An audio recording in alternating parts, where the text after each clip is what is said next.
Hey everyone, I am Runti and welcome to my channel। तो क्या आपको long hair पसंद है और आप अपने हेयर्स को लॉन्ग बनाना चाहते हैं, लेकिन आपके पास रेमेडी यूज़ करने जितना टाइम नहीं है? तो आज मैं आपके साथ एक ऐसी हैक शेयर करने वाली हूँ जिससे आपको कोई मेहनत नहीं करनी पड़ेगी और आपको अपने हेयर्स पे रेमेडी अप्लाई करने की भी ज़रूरत नहीं पड़ेगी। बस जब आप वॉश करते हैं तब आपको ये ट्रिक अपनानी है। तो मैं ज़्यादा बात नहीं करूँगी, वीडियो में चलते हैं।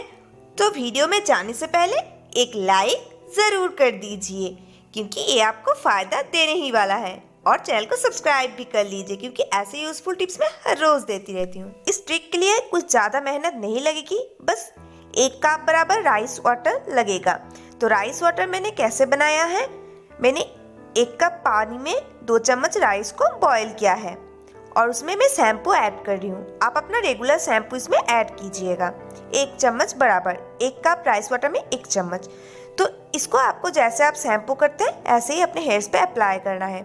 इसको यूज़ करने के 1 महीने बाद ही आपको इसका रिजल्ट मिल जाएगा। आपका हेयर फॉल बिल्कुल रुक जाएगा और साथ ही साथ आपके हेयर ग्रो होना स्टार्ट हो जाएंगे। मिलते हैं नेक्स्ट वीडियो में। Bye bye.